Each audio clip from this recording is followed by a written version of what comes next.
Alors merci beaucoup à Politia de m'avoir invité pour faire cette conférence et puis vous parler de trottinette, hein, qui était la commande qu'ils m'ont passée. Ils m'ont demandé de vous parler de Tous en trottinette.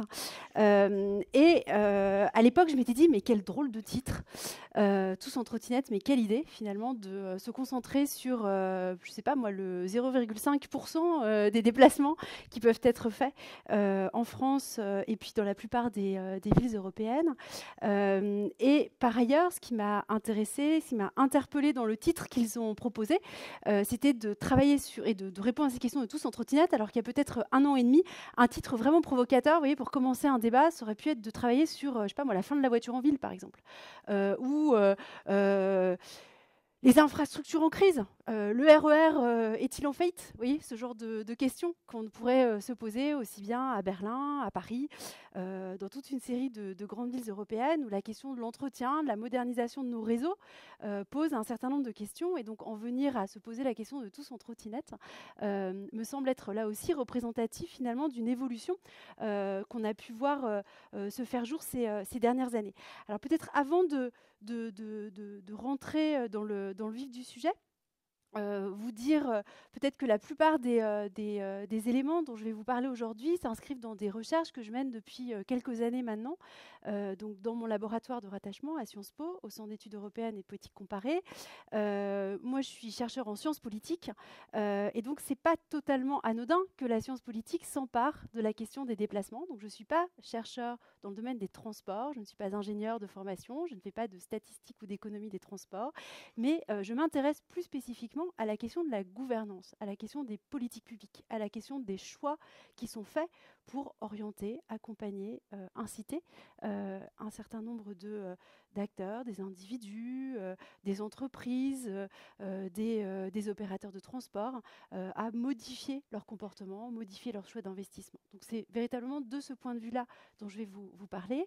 Et ces recherches, ces travaux, je les mène depuis plusieurs années maintenant dans le cadre de projets qui sont des projets comparatifs européens. Donc c'est pour ça que j'ai mis cette enfilade de logos qui traitent de l'Union européenne. L'Union européenne finance depuis un certain nombre d'années maintenant des recherches sur le domaine des transports et plus spécifiquement sur la manière dont les villes se sont emparées de ces sujets. Comment est-ce que les villes s'emparent des questions de transport? Comment est-ce qu'elles s'emparent des questions de mobilité? Et donc ces recherches, je les ai menées de manière comparative avec des collègues allemands, anglais, et très souvent sur des villes qui n'étaient pas des villes françaises.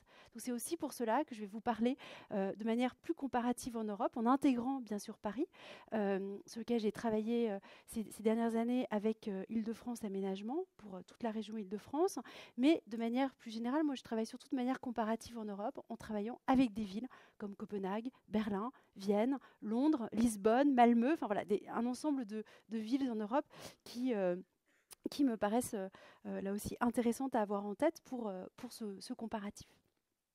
Alors, comment avancer et reprendre ce sujet de la trottinette? La trottinette, c'est un phénomène finalement extrêmement récent. Si on prend l'étude qui vient d'être publiée récemment par le cabinet Sisté, qui a fait, à mon sens, l'une des études les plus poussées ou les plus précises ou les plus à jour sur le développement de la trottinette, on est véritablement face à des nouveaux usages, c'est-à-dire qu'on a eu depuis une année environ, depuis début 2018, l'irruption d'un phénomène dans la plupart des villes européennes, sur nos trottoirs même, des trottinettes. Un mode de déplacement, le plus souvent électrique, qui se fait et qui est financé par des plateformes qui, à travers des équipements souvent assez réduits, vont investir un certain nombre de territoires européens pour proposer ce mode de déplacement en ville.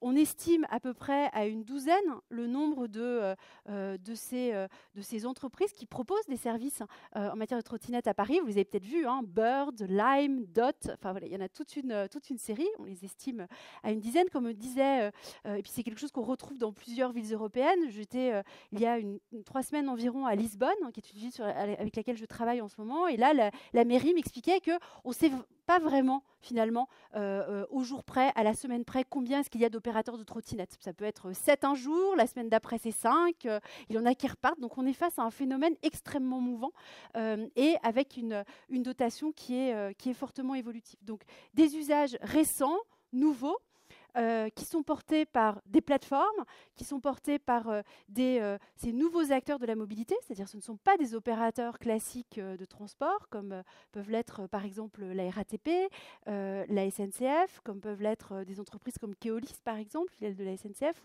ou d'autres acteurs classiques de la mobilité. Ce ne sont pas non plus des entreprises automobiles qui développeraient de nouveaux types de services, ce ne sont pas non plus des entreprises de publicité ou de mobilier urbain, comme JCDecaux a pu le faire avec Vélib. On est vraiment face à un phénomène nouveau en termes d'acteurs, d'usage.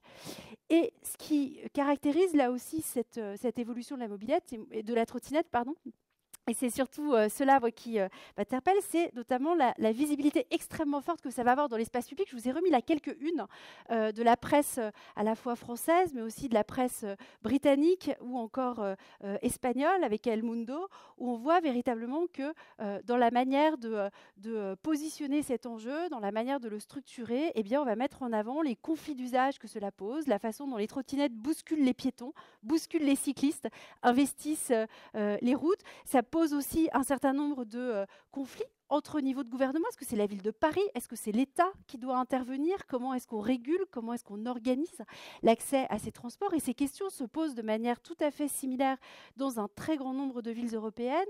Et ça renvoie de ce fait à des enjeux là aussi de politique publique, de gouvernance, de régulation. Est-ce qu'il faut avoir une approche permissive, incitative face à ce type de mobilité qui facilite sans doute le dernier kilomètre parcouru, qui est davantage employé par des jeunes hommes urbains à niveau de revenus élevé, comme l'a noté récemment cité, mais comme on a pu l'observer aussi au niveau européen, ou est-ce qu'au contraire, il faut favoriser d'autres types de mobilité qui seraient davantage inclusives en termes d'âge de la vie, en termes de genre, en termes de revenus, bref, favoriser d'autres manières de circuler en ville. Donc, cette question de la trottinette, c'est à la fois un épiphénomène et en même temps, c'est une manière finalement de poser clairement toute une série de questions, les poser de manière exacerbée aux acteurs classiques de la mobilité, c'est-à-dire le développement de nouveaux usages. C'est l'arrivée de nouveaux types d'acteurs très internationalisés, avec des marchés intégrés au niveau international et des acteurs capables de lever des financements extrêmement rapides pour développer ces services. Et puis, c'est des enjeux de gouvernance, d'articulation, parfois malaisés, entre des niveaux de gouvernement que sont la municipalité, la région, l'État, voire même l'Union européenne, qui essaye de se positionner là aussi sur ces sujets. Donc voici la manière dont on peut les travailler. Alors, de ce point de vue, les trottinettes, ça n'est finalement pas forcément, je disais, c'est un épiphénomène, mais qui renvoie bien à toute une série de bouleversements qui ont eu lieu dans le domaine de la mobilité. Il y a une trentaine d'années, on ne parlait pas de mobilité, on parlait de déplacement. On parlait des déplacements urbains, qui était le terme qui avait été initié dans les années 70, où on avait commencé à organiser, réguler, développer des transports collectifs pour répondre à cette demande accrue de déplacements urbains, notamment des déplacements entre le domicile et le travail. C'est je ne sais pas si vous vous rappelez des slogans de mai 68 qui étaient très centrés sur cette question de la mobilité. On ne nous déplace pas, on nous roule. Enfin voilà, il y avait toute une série de slogans qui avaient pu être avancés. Et suite à ces mobilisations des années 68-70, eh bien, on a eu une montée en puissance de cette question des déplacements. Et puis progressivement, on a parlé des transports urbains et cette notion de mobilité s'est imposée au début des années 2000 et renvoie véritablement à un phénomène qu'on peut appeler un phénomène total, un phénomène social total, selon les termes d'un sociologue qui s'appelle Bassan, qui montre finalement la manière dont cette demande de mobilité, ce droit à la mobilité va se développer, s'imposer de manière croissante dans nos sociétés européennes. On va retrouver là aussi des approches de la mobilité, comme celle d'un collègue géographe, cette fois-ci Jacques Lévy, qui parle des mobilités comme étant l'ensemble des capacités à pouvoir se mouvoir dans l'espace. C'est des capacités sociales en termes de revenus, c'est des capacités en termes d'éducation, pouvoir utiliser les services qui sont mis à votre disposition. Ce sont des capacités institutionnelles. Est-ce que l'offre est suffisamment développée? Ce sont des capacités politiques aussi, parfois à pouvoir revendiquer à travers l'usage du vélo, par exemple, le développement d'une autre forme de mobilité qui serait alternative à la voiture, par exemple. Et donc, cette appréhension de la mobilité, elle montre bien la révolution extrêmement forte qu'il y a eu au cours des 30-40 dernières années dans ce domaine des déplacements urbains. Donc, c'est une évolution qui est portée à la fois par les citoyens eux-mêmes, dans leurs déplacements, dans la manière dont ils se déplacent en ville. C'est une évolution qui est portée par les acteurs même des transports urbains. Pendant très longtemps, on était face à des entreprises publiques en situation de monopole, souvent, ou des régies, dans la plupart des villes européennes. Aujourd'hui, ce marché de la mobilité, il a considérablement évolué, allant même jusqu'à intégrer ces entreprises et ces plateformes qui développent des services de trottinettes, qui intègrent des entreprises de communication et de mobilier urbain comme JCDecaux, mais qui montrent aussi la grande diversité de l'offre de mobilité qui se fait aujourd'hui à l'échelle de villes comme Paris, Lyon, Marseille, Bordeaux ou Strasbourg. Et on retrouve des choses très similaires dans le reste de l'Union européenne. La mobilité, c'est aussi une nouvelle technologie. Alors là aussi, on peut très bien faire référence alors à ce que certains de mes collègues qui sont qui sont investis depuis plus longtemps que moi dans la question des transports appellent les vieilles lunes. Vous voyez, est-ce que par exemple, j'étais cette semaine à Bordeaux où l'une des vieilles lunes apparemment à Bordeaux, c'est de remettre sur le tapis la question du métro. Est-ce qu'il faut passer en souterrain de manière à pouvoir se déplacer en ville ou est-ce qu'au contraire, le tramway, le vélo, le système viaire, un système viaire partagé peut permettre de répondre à ces déplacements. Les vieilles lunes, ça peut être aussi la capacité à prendre ce qui ressemblerait à un drone ou à des systèmes de vol, ce qu'on peut voir un peu dans les films de science-fiction. Et ça fait une trentaine d'années qu'on nous explique que d'ici 2040, 2050, eh bien, peut-être qu'on aura ce type de technologie. Ça peut être aussi la référence à la voiture autonome. Ça fait partie des sujets qui ont été extrêmement discutés ces dernières années. Donc, ces nouvelles technologies, elles sont particulièrement développées dans le domaine des transports. C'est l'un des domaines dans lesquels il y a eu une irruption absolument régulière de nouvelles offres, de nouvelles manières de faire, de nouvelles technologies. Et l'un des enjeux, c'est de voir la façon dont ces déplacements ont évolué au gré de ces nouvelles technologies, les trottinettes étant peut-être l'un des derniers avatars. Révolution aussi du côté de l'accès aux ressources. C'est un sujet dont on pourra reparler, si vous le souhaitez, dans le cadre de la discussion. Mais la question des déplacements en ville, ça pose aussi la question de la mobilité dans des sociétés post-carbone, c'est-à-dire des sociétés décarbonées, dans lesquelles on aurait une réduction croissante aux ressources naturelles, et notamment, enfin pas aux ressources naturelles, pardon, aux ressources issues comme le charbon, le bois ou encore le gaz, donc un ensemble de ressources qui seraient particulièrement productrices d'émissions carbone. Et la question se pose de ce fait de savoir par quoi est-ce qu'on les remplacerait. Est-ce que l'électricité serait une alternative? Est-ce que c'est une alternative à partir du moment où, pour l'instant, on le fait encore beaucoup en France, notamment à partir d'une production électrique nucléaire, mais on voit que dans d'autres pays, cette production électrique va de plus en plus rapidement vers l'évolution d'énergies renouvelables. C'est aussi la question des pollutions et des externalités négatives. Donc, il y a tout un ensemble de sujets qui, aujourd'hui, contribuent à redéfinir considérablement ce que sont ces mobilités. On ne peut plus les concevoir uniquement comme étant un enjeu de transport uniquement. Ça ne peut pas uniquement être un sujet de transport, de mobilité, qui va être saisi en silo, dans un secteur donné, mais ça devient véritablement un enjeu pour la ville, pour l'espace urbain, pour son aménagement. C'est un enjeu pour les sociétés européennes dans le contexte du changement climatique et dans la mise en place de nouvelles formes de déplacement, de comportement, de vie dans ces sociétés post-carbone.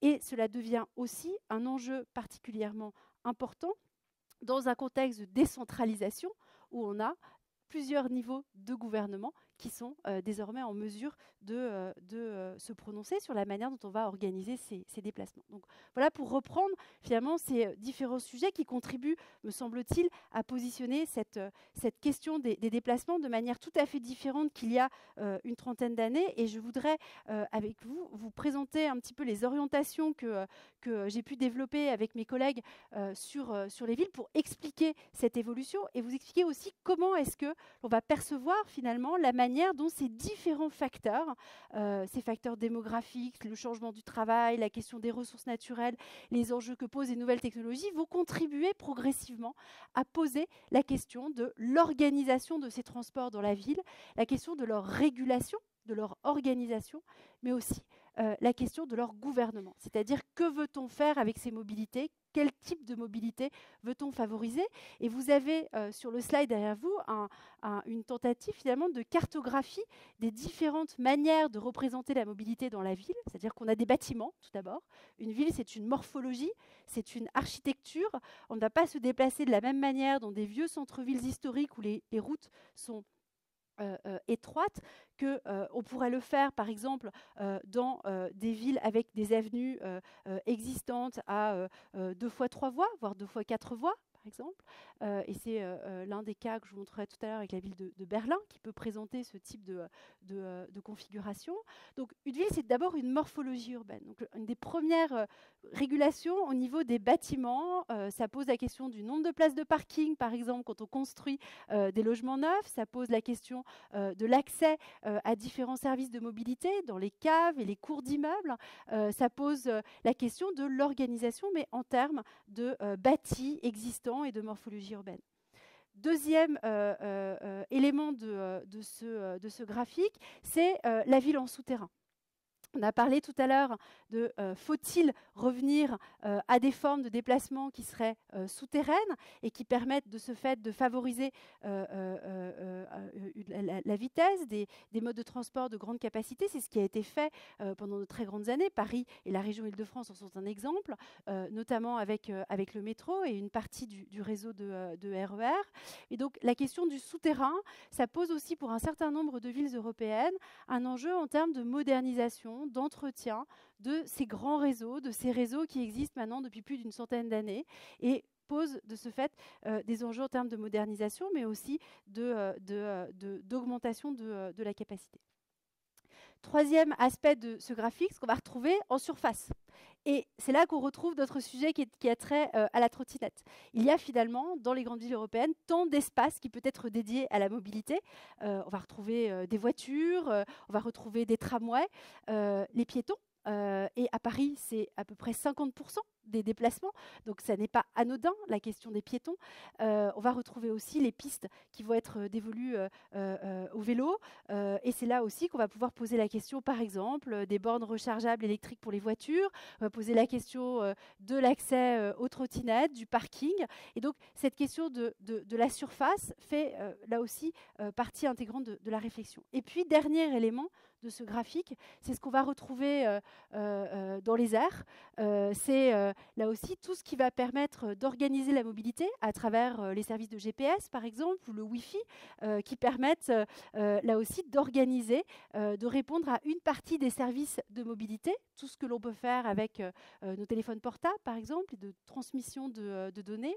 On va retrouver aussi des capteurs qui vont permettre de mesurer les niveaux de pollution, ou qui vont permettre de compter, de donner des éléments de chiffres sur la façon dont on se déplace dans cet environnement urbain.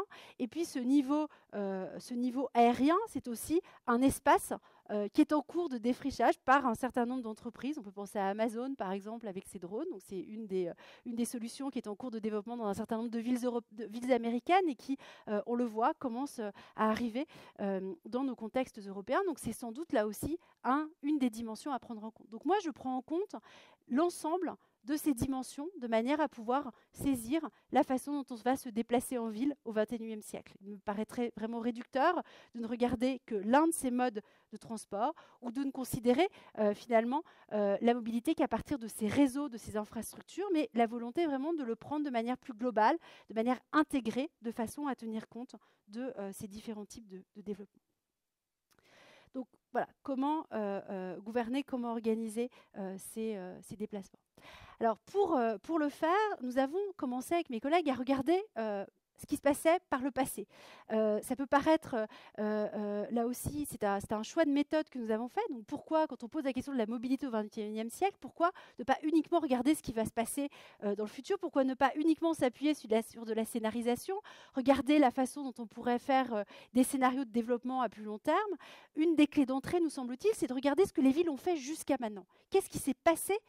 Comment est-ce qu'on est arrivé à cette diversité, à cette révolution extrêmement forte dans le domaine des transports? Et l'une des idées que je voudrais défendre avec vous ce matin, c'est le fait que les villes ont joué un rôle dans cette évolution. C'est-à-dire que ce n'est pas uniquement la structuration par un marché très international, ce n'est pas uniquement une question de culture et de déplacement et de comportement individuel, ce n'est pas uniquement la question des technologies, c'est sans doute aussi ça, mais c'est aussi et beaucoup le rôle des villes.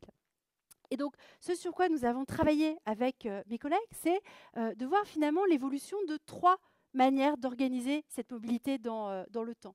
La première, c'est la ville. C'est celle qui va être, que vous allez retrouver plutôt en gris sur les slides suivants. C'est la ville orientée vers la voiture. Alors, j'ai traduit la plus grande partie de mes slides, mais comme nous les avons fait en commun, j'ai laissé la ville orientée vers la voiture en me disant que c'était quelque chose que je pouvais traduire chemin faisant. Et cette ville orientée vers la voiture, c'est une ville dans laquelle eh bien, l'essentiel des investissements, l'essentiel de l'attention des acteurs publics, mais aussi des différents acteurs des déplacements vont être portés sur laisser de la place à la voiture, laisser de la place à la vitesse. Et pendant un très grand nombre d'années dans nos villes européennes, l'essentiel des financements, des investissements dans le domaine de la mobilité, ça a été pour construire des routes, construire des parkings. Ça a aussi permis de développer des autoroutes urbaines, mais des formes d'urbanisme de faible densité, étalées dans l'espace, avec de l'artificialisation des sols, avec des phénomènes là aussi de distorsion des distances entre les points de domicile et puis le travail. Donc on a une forte externalisation finalement de ces déplacements à travers la ville orientée vers la voiture. Deuxième type d'approche qu'on va voir émerger, c'est tout ce qui va se faire autour de la mobilité durable, la mobilité urbaine durable, que l'on peut dater à peu près dans la plupart de nos villes européennes autour des années 90. Donc c'est l'irruption de l'attention portée au transport collectif, pas uniquement ceux qui avaient pu être mis en place dans les années 70 avec des réseaux de bus modernisés, mais c'est là qu'on va retrouver les tramways, par exemple, qui vont se développer dans les années 80-90 en France. On va retrouver l'attention portée au métro, par exemple, l'attention portée à des bus à haut niveau de service et des nouvelles générations de bus qui vont se développer progressivement. Mais c'est aussi le développement des premières pistes cyclables, des premières formes de planification de la mobilité qui vont permettre le développement de mobilité plus douce, de mobilité plus durable, que l'on va retrouver dans cette deuxième partie ou deuxième type de ville. Et c'est là aussi qu'on voit des premiers débats autour de la réallocation de voirie. Alors, d'une certaine manière, parler de réallocation de voirie, c'est quelque chose qui est assez connu à Paris, c'est-à-dire que dès les années 90, et puis ça s'est intensifié sous le premier mandat de Bertrand Delanoë, il y a eu la volonté, par exemple, de réorganiser la voirie. L'un des exemples, c'est le boulevard Magenta, où on va créer des lignes de bus dédiées et déplacer, de ce fait, limiter l'espace qui est dédié à la voiture. Mais cette approche-là, par la réallocation de voirie, elle reste assez marginale encore à cette époque et elle va véritablement s'imposer dans d'autres villes européennes au cours des dernières années. Donc, ça reste quelque chose à la fois de très spécifique à la France et qu'on va voir se développer plus tard dans d'autres contextes européens. Et puis le troisième exemple, le troisième type de mobilité et d'évolution que l'on peut observer, c'est celui dans lequel nous serions depuis une dizaine d'années. C'est une forme d'évolution des déplacements, de la mobilité, qui laisse beaucoup plus d'espace à la ville comme n'étant pas uniquement un hub, l'endroit où vont se croiser, se rencontrer un certain nombre de réseaux d'infrastructures, mais la ville qui va de plus en plus se développer comme étant un lieu à part entière, et où la voirie, les mobilités deviennent une manière finalement de susciter de la multifonctionnalité, de nouveaux usages, de travailler sur des usages partagés, par exemple des trottoirs, certaines rues pouvant être fermées le week-end, par exemple, pour laisser la place à des activités avec des enfants, ou pouvant laisser la place place à des activités de rencontres entre voisins. C'est ce qu'on peut voir dans un certain nombre de villes européennes. Mais ça peut être aussi le moyen de réfléchir à d'autres manières d'organiser et d'employer cet immense espace qui est l'espace dédié à la voiture. Alors les voies sur berge en sont un exemple à Paris, mais on va retrouver dans toutes les villes européennes, Oxford Street en Angleterre, on va retrouver à Copenhague une tentative similaire dans une rue qui s'appelle la Nordbroggasse, à Vienne c'est la Marienhilfestrasse, enfin, il y a dans chaque ville une approche ou un choix emblématique qui va permettre, là aussi, de travailler sur le développement de cette multifonctionnalité dans le partage de voirie, de manière à pouvoir penser la ville non pas comme étant un lieu de croisement de ces infrastructures de réseau, mais aussi un lieu de partage, un lieu de vie à part entière. Ça renvoie là aussi à ce qu'un de mes collègues de l'école des ponts, Pierre Veltz, appelle des lieux et des liens. C'est-à-dire que les villes ne doivent pas uniquement être un lieu de partage de liens entre grandes capitales européennes, entre villes françaises, mais aussi un espace dans lequel on va pouvoir créer des lieux à part entière. Alors, comment est-ce que tout ça s'organise dans le temps et comment est-ce que cela se développe? Alors, la première explication possible, c'est de voir cette évolution de manière très linéaire, finalement en 3 étapes. On aurait 3 modèles de ville. Et la première manière de le penser, qui a été développée par un certain nombre d'économistes de l'OCDE notamment, c'était de dire finalement cette évolution, elle se fait de manière très linéaire dans le temps. On va avoir dans les années 50-60 un premier stade qui se ferait autour de la hausse des usages de la voiture, du recours à la voiture, qu'on aurait vu se développer dans les villes européennes, pour arriver à une stagnation qu'on pourrait observer dans les années 90. Et le troisième stade de ce développement serait du côté du déclin qu'on pourrait observer au cours des 20 dernières années. Donc une première manière de mobiliser, de modéliser cette évolution en prenant une approche linéaire qui voit ces 3 stades de développement. Et de ce fait, la question qui se pose, c'est comment est-ce qu'on explique cette évolution? Est-ce que c'est plutôt du côté des comportements qu'on va aller chercher cela, ou est-ce que c'est plutôt du côté des politiques publiques? Et c'est cela qui nous a intéressés avec mes collègues.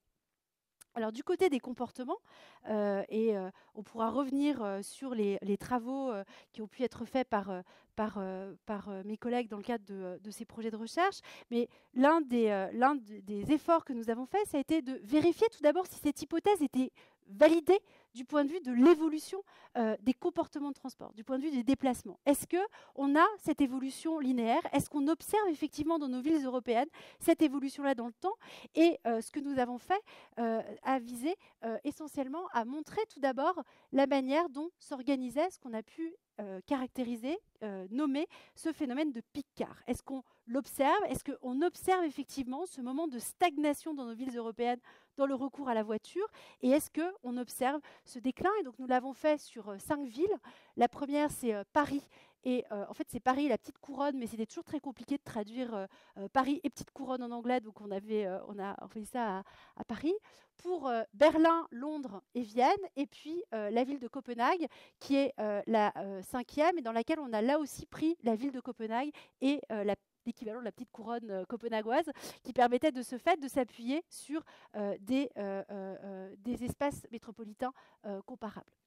Donc, ces 5 villes sur lesquelles on a testé cela, et ce qui nous a intéressés avec mes collègues, c'est tout d'abord de voir que du point de vue de l'évolution des déplacements eux-mêmes, eh bien, on voit cette tendance se vérifier, c'est-à-dire que dans nos 5 villes, on va voir un pic-car, un phénomène de stagnation qui opère.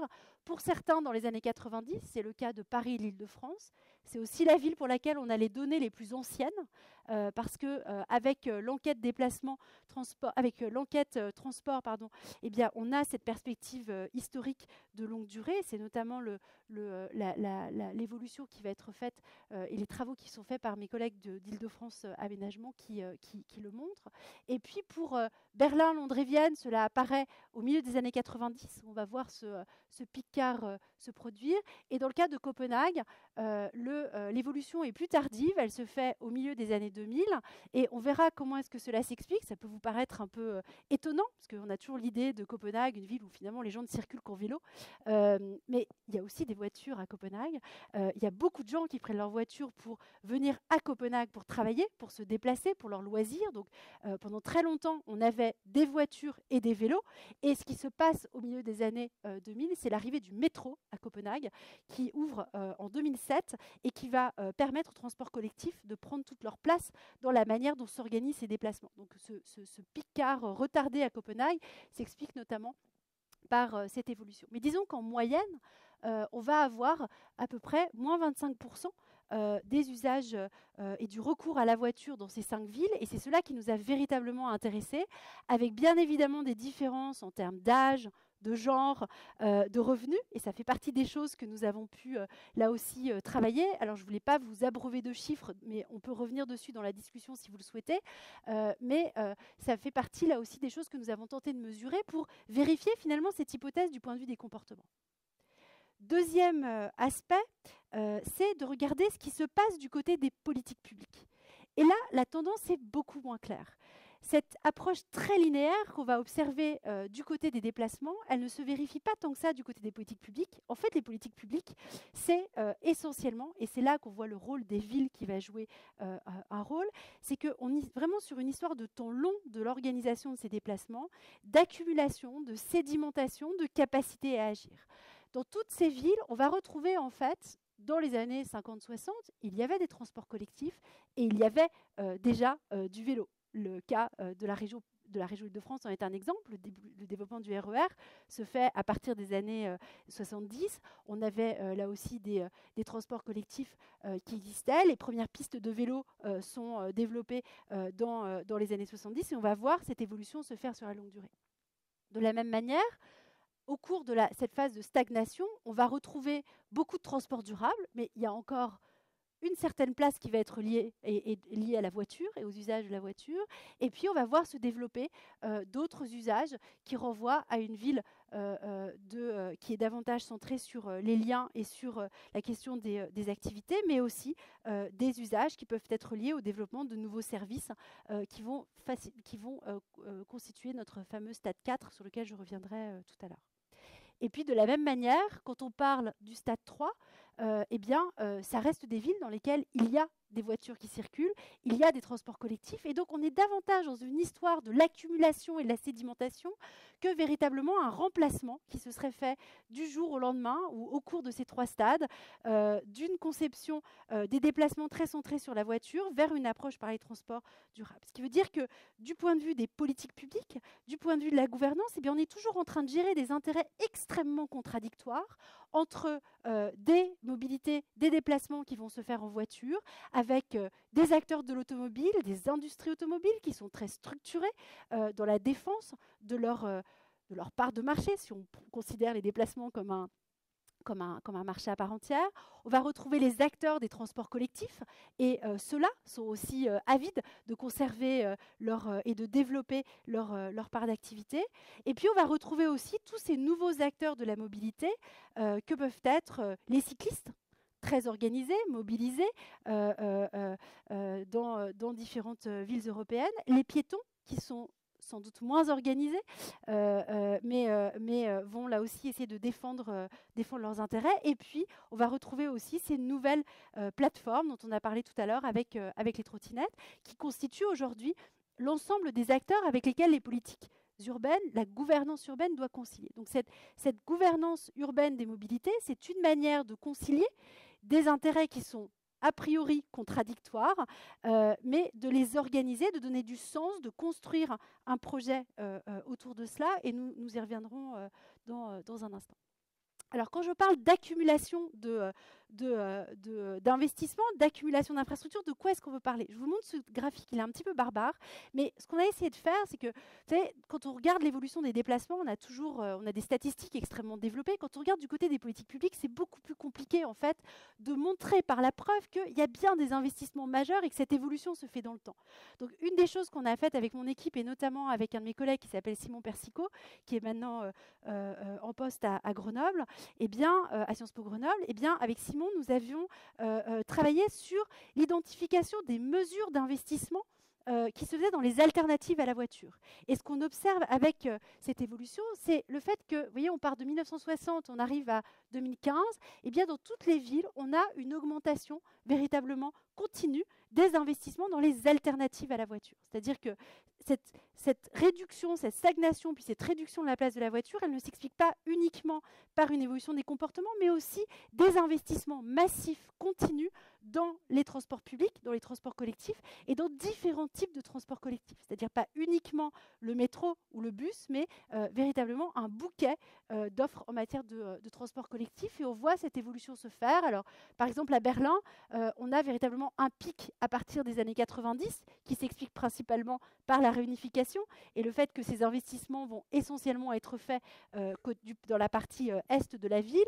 Et puis, on peut voir aussi, pour le cas de Londres, une évolution massive qui se fait à peu près dans les années 2000, en lien avec la réintroduction d'un maire élu à Londres, avec l'introduction de ce qu'on a appelé le péage urbain, la congestion charge, et le développement et l'investissement à nouveau dans les transports collectifs urbains. Donc voilà l'évolution telle qu'on peut l'avoir du côté des mesures. En parallèle, que vont faire, mais peut-être simplement pour compléter là-dessus, si on regarde l'évolution de ces investissements, ils ne sont pas uniquement le fait des villes, et donc on a essayé d'aller un petit peu plus loin pour voir ce que faisaient les autorités urbaines. Deuxième type de mesure que l'on va identifier, là j'ai choisi de zoomer sur le cas de Londres, qui me paraît être le plus radical en fait dans l'évolution qu'on va pouvoir constater, c'est des investissements massifs par les villes, cette fois-ci, donc les mairies de ces municipalités, pour réduire de manière systématique et dans la durée la place allouée à la voiture. Le cas de Londres est particulièrement intéressant. Donc là, c'est des données qui ont été produites par mes collègues de Transport for London dans le cadre de notre projet Create que je mentionnais tout à l'heure. Et ils ont regardé 3 types d'évolution. Tout d'abord, dans le Grand Londres, dans l'équivalent de Londres et de ce qu'on pourrait appeler, ou l'équivalent de ce qu'on pourrait appeler sa petite couronne, et puis dans le centre de Londres. Ce qu'ils constatent avec cette évolution, c'est tout d'abord la réduction de la part allouée à l'espace viaire dédié à la voiture dans la totalité de la ville. Ça, c'est la première chose. C'est-à-dire que ça n'est pas uniquement centré en centre-ville. En revanche, cette baisse est beaucoup plus marquée dans le centre de Londres qu'elle ne l'est dans la périphérie proche ou la grande périphérie qu'on va retrouver en vert ici. Donc une réduction considérable qui accompagne les investissements massifs dans les infrastructures et les alternatives à la voiture. Donc, investissement dans les infrastructures et les alternatives. Deuxième étape, c'est la réduction de la part dédiée à la voiture, de la part de voirie dédiée à la voiture. Et puis, troisième type d'intervention, c'est d'aller du côté des politiques publiques. Et là, ce qui nous a intéressés, c'est de voir comment est-ce que les villes sont devenues des acteurs de ce développement. Si on prend le contexte français, le contexte britannique ou la plupart des contextes européens, toutes les villes ont des prérogatives en matière de mobilité. Celles-ci sont plus ou moins importantes selon le niveau de centralisation de l'État ou le contexte fédéral allemand qui va favoriser les régions, les Länder, par rapport aux municipalités. Et donc, dans toutes ces villes, il a fallu vaincre de haute lutte ce droit à l'organisation des déplacements. Donc, c'est cette évolution-là que nous avons essayé de retracer. Et avec ce slide, je vais vous montrer finalement la manière, les types de mesures qui ont été faites par les villes pour le faire et vous montrer là aussi comment est-ce qu'elles ont gagné des marges de manœuvre sur le temps long. La première manière de faire, c'est on expérimente, on rend visible. C'est les opérations coup de poing. C'est ce qu'on appelle l'urbanisme de transition. Ce sont des approches qui vont permettre de démontrer par la preuve la capacité à réorganiser les déplacements en ville. Et la manière, ou les exemples que j'ai choisis, vous avez les voies sur berge à Paris, qu'on va retrouver ici. On va retrouver le Snake, qui est un pont intégralement dédié au vélo, qui a été construit à Copenhague au moment de la COP de Copenhague en 2009, qui a permis là aussi de marquer cette évolution. Et puis, là, on retrouve aussi à Copenhague la fermeture de la Nørrebrogasse, qui était la principale artère commerçante de la ville de Copenhague, et qui va être intégralement fermée aux voitures et dédiée aux bus, aux vélos et aux mobilités douces. Mais ça peut être aussi la réduction de la vitesse en ville. Donc, de l'expérimentation, des opérations coup de poing, mais très visibles, et qui vont permettre aux villes, pour une journée, pour un mois, pour des périodes courtes, de démontrer l'intérêt que peut avoir la manière de réduire considérablement la place allouée à la voiture. Donc, première forme d'action publique, ça peut vous paraître là assez anodin, parce que finalement, c'est la voie qui a été privilégiée à Paris et à Copenhague, deux villes qui étaient insérées dans des contextes les plus centralisés parmi le panel de villes dont j'ai parlé tout à l'heure, avec des États centrales forts et des régions soit inexistantes dans le cas de Copenhague, soit des régions qui étaient plus faibles en termes de capacité d'action et de moyens, comme peut l'être le cas de la région Île-de-France, ou qui ont été créées de manière plus tardive. Donc, premier type de politique publique, c'est l'expérimentation. On rend visible, on développe avec des opérations coup de poing. Deuxième approche, c'est celle qui a plutôt été privilégiée du côté de villes comme Londres, Berlin ou Vienne, et qui vont consister pour les opérateurs publics de transport, mais avec des financements municipaux, avec des financements qui vont être levés soit par la fiscalité locale, ça peut être par exemple le versement transport, mais ça peut être aussi retrouver un certain nombre de sources de financement qui vont être investies dans ces transports. Eh bien, on va retrouver des politiques qui vont viser à optimiser l'existant. C'est-à-dire que l'essentiel des infrastructures et des développements ne va pas nécessairement se faire dans de nouveaux grands projets, mais ces investissements vont viser à optimiser l'existant, à le moderniser. Ça veut dire changer le matériel roulant, par exemple, ou ça peut être le fait d'intégrer des nouveaux services, comme peuvent l'être ici le fait de pouvoir prendre son vélo dans le transport régional à Copenhague. Ça peut être le développement des lignes de bus de nuit à Londres, à Paris, où on va optimiser l'existant en développant le trafic de nuit. Et puis, on va avoir des choses qui, généralement, mobilisent fortement les usagers, qui sont moins rentables qu'une opération coup de poing, par exemple, mais qui visent tout simplement à fermer les réseaux de métro, de RER, la nuit, l'été, de manière à pouvoir moderniser ces réseaux vieillissants, de manière à pouvoir améliorer la capacité à travers de l'optimisation. Donc, deuxième type d'action publique, essentiellement faite en lien avec les entreprises et les opérateurs de transport. C'est ce qu'on va principalement retrouver dans des villes où on a une place particulièrement importante de ces entreprises publiques dans la gouvernance, l'organisation des mobilités urbaines, et dans lesquelles les autorités municipales vont travailler en lien avec ces entreprises pour moderniser, optimiser l'existant. C'est ce qu'on a notamment vu à Vienne, à Berlin, ou encore à Londres depuis les années 2000. Et puis le troisième élément, c'est des formes de mobilisation des villes qui ne portent pas uniquement sur des opérations coup de poing, qui ne sont pas que de l'optimisation en partenariat avec les entreprises de transport, mais ce sont des formes de politique publique qui vont viser à augmenter les ressources des villes, les ressources de politique publique. Ça peut vous paraître quelque chose de pas totalement évident quand on pense au transport. Après tout, pourquoi augmenter qu'est-ce que ça veut dire qu'augmenter ces ressources de politique publique? Et ça veut dire tout simplement développer ses capacités d'action.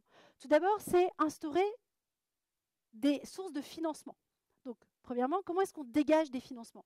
Si on veut développer, par exemple, des pistes cyclables, si on veut réorganiser des espaces de voirie, si l'on souhaite étendre les lignes de bus ou développer les tramways, et que vous n'avez pas forcément la possibilité de dégager ces financements au niveau de votre État national, au niveau de l'Union européenne, eh bien, il faut, pour ces villes, dégager des nouveaux moyen de financement. Et c'est par exemple ce que la ville de Londres a fait avec la congestion charge et le péage urbain en 2000 qui a permis de rénover en profondeur le réseau de métro, mais aussi le bus. Deuxième type de choses, par exemple à Copenhague, je vous ai montré une série d'indicateurs qui a été développée par la ville de Copenhague. Le principal problème pour les techniciens de la ville, c'était de convaincre leurs élus de l'intérêt de développer le vélo. Donc le vélo, ce n'est pas inné à Copenhague, c'est du travail, c'est de la mobilisation de ressources depuis 40 ans par un certain nombre de techniciens, d'ingénieurs, de militants qui ont convaincu, qui ont développé des outils pour aller convaincre leurs élus, convaincre les citoyens de ce qu'il fallait développer ces éléments. Et donc, c'est investir dans des choix d'indicateurs. Et l'un des publics qui a été le plus compliqué à convaincre à Copenhague, ce sont les petits commerçants. Convaincre les petits commerçants, preuve à l'appui que le développement des pistes cyclables n'allait pas réduire leur capacité à attirer la clientèle le week-end, les après-midi ou pour venir faire leurs courses. Donc, on développe là des indicateurs. Donc, c'est des politiques publiques, mais ce sont des indicateurs. On va se doter d'éléments, de preuves. Ça veut dire collecter des données, ça veut dire les organiser, ça veut dire travailler véritablement sur la manière dont on va convaincre, persuader, emmener à la fois des élus, des acteurs économiques, des citoyens pour développer ce vélo. Quand on regarde du côté des politiques publiques, on va aussi retrouver des choses qui touchent à des constructions métropolitaines. Alors, c'est peut-être pas forcément Paris qui est le bon exemple pour cela, mais par exemple à Londres, l'un des grands enjeux pour la ville de Londres, ça a été de créer une agence intégrée, Transport for London, qui prend en compte l'ensemble des mobilités et qui les intègre à l'échelle du Grand Londres, et qui aujourd'hui est également compétente pour l'organisation de la place de la voiture, qui va aussi s'intéresser au développement du train et du train régional dans le Grand Londres et qui a considérablement étendu ses compétences depuis. Donc, une réforme métropolitaine, de manière à pouvoir étendre les frontières politiques et administratives de la ville. Autre ressource de politique publique, et je m'arrêterai là, on pourra revenir dessus tout à l'heure, c'est ce qu'on va retrouver du côté des stratégies. Alors là, j'ai mis l'exemple de Berlin, c'est la concertation. C'est le fait de pouvoir emmener aussi les citoyens. C'est-à-dire qu'il y a une trentaine, quarantaine d'années, les politiques publiques se faisaient essentiellement dans le domaine des transports par des experts, par des techniciens en lien avec des élus. Mais depuis une quarantaine d'années, ce qui a considérablement changé, c'est le développement de formes de mobilisation, de concertation citoyenne, de participation du public qui vont permettre, à travers des exercices de style, de nature, de portée différentes, de travailler là aussi avec les citoyens, avec les résidents, avec les usagers, de manière à pouvoir évoluer. Donc, ces capacités d'action, la facilité ou la capacité à gagner des marges de manœuvre, eh bien, c'est à la fois se doter d'outils pour convaincre des publics, à la fois citoyens, mais aussi des acteurs économiques. C'est des réformes, soit pour construire la métropole, dans le cas de Londres, ou alors pour gagner de nouvelles compétences face à l'État central. La loi d'organisation des mobilités qui a été votée cette année en a un exemple récent, qui permet à la ville de Paris, de plus généralement aux municipalités françaises, de gagner en compétences sur ces sujets. Et puis, on va avoir là aussi des réformes qui visent à lever des financements. Donc ça, c'est ce que les villes ont fait pendant une quarantaine d'années. Et la question qui nous intéresse aujourd'hui avec mes collègues, c'est savoir qu'est-ce qu'elles vont faire par la suite. Et là, il y a, et j'en terminerai par là avec deux slides, se posent deux questions. La première est celle de savoir quels sont les exercices sur lesquels on se base et les prévisions que l'on fait. Là, j'ai pris le cas de Londres qui a fait un exercice de prévision à horizon 2040 avec un objectif 80% de part de mobilité douce, 20% de part dédiée à la voiture d'ici 2041. Et ce que vous voyez ici, c'est que la réflexion, elle se fait en contexte de hausse continue démographique, il faut l'ajouter, c'est de savoir si on va avoir un scénario, une trajectoire de développement bas de la voiture, ou est-ce qu'au contraire, il faut aller chercher du côté d'une réduction beaucoup plus forte de la part de la voiture, qui implique de ce fait d'investir plus fortement du côté de ces mobilités douces. Donc, premier élément, c'est quels sont les objectifs dont on se dote, quels sont les scénarios qui sont développés par les villes, à quelle échelle est-ce qu'on le fait et quelles sont les orientations temporelles que l'on se dote pour y arriver. Donc, si l'on veut, les objectifs de cette transition et de la poursuite de la transition. Deuxième chose, c'est du côté de notre dernier modèle de ville. On a parlé de l'évolution. Eh bien, celui qui se dessine aujourd'hui, qui est le dernière étape, si l'on veut, ou dernière étape avant la suivante, c'est d'aller regarder ce qui se fait dans un certain nombre de villes européennes en termes d'évolution dans les années qui viennent, dans les 10 années qui vont venir. Et là, il y a beaucoup moins finalement de similitudes entre ces villes avec des modèles extrêmement différents, et c'est peut-être là-dessus que j'aimerais terminer. Il y a des manières de concevoir les trajectoires d'évolution de la mobilité qui sont organisées autour d'un objectif bas carbone, voire post-carbone, c'est-à-dire de décarboner au maximum en faisant le pari du tout électrique notamment et de la réduction importante de la place de la voiture et qui va réorienter les mobilités autour de cet objectif-là. Certaines villes, et ce sont notamment celles dans lesquelles on va voir une place importante des opérateurs privés de la mobilité et notamment de ces fameuses plateformes qui permettent de développer des services de mobilité mais qui vont permettre d'optimiser, c'est un objectif d'optimisation et de réduction des coûts notamment qui vont être liés à cette évolution. Troisième modèle, c'est un modèle qui est fondé sur l'équité socio-spatiale, c'est-à-dire le fait de faire en sorte que cette évolution ne bénéficie pas uniquement aux centres urbains ou à la petite couronne, mais que ça puisse aussi bénéficier à la métropole dans son ensemble, aux différents âges de la vie, et que cela bénéficie aussi à différents groupes sociaux. Et là, on voit également que cela pose des questions extrêmement importantes en termes de financement, en termes de partage de la richesse, en termes de distribution de cette offre, et cela implique aussi de poser la question. Et puis, dernier élément, c'est ce qui relève de la santé et du bien-être, c'est ce qui se décide notamment à Londres et qui permet aujourd'hui de favoriser le recours de plus en plus important aux piétons. Donc pour conclure, et c'est là-dessus que je voudrais terminer, il me semble que l'essentiel, c'est que cette mobilité ne soit pas uniquement pilotée par les technologies. J'espère vous en avoir convaincu et que ce pilotage par les technologies, les trottinettes et Dieu sait quelle nouvelle invention demain n'est pas suffisant de manière à pouvoir saisir les enjeux qui sont posés jusqu'à maintenant. Et cela pose en tout cas la question d'une part des trajectoires qui ont été empruntées par les villes jusqu'à maintenant pour opérer cette évolution des mobilités. Et ça montre aussi l'ensemble des enjeux politiques, économiques, sociaux, mais aussi en termes de ressources de politique publique, des choix qui vont devoir être opérés de manière à pouvoir passer à une étape ou à évoluer encore plus vers des horizons 80-20 qui sont ceux vers lesquels tendent la plupart de nos villes européennes aujourd'hui. Donc je serais ravie de répondre à vos questions et je vous remercie pour votre attention et votre présence aujourd'hui avec cette grève.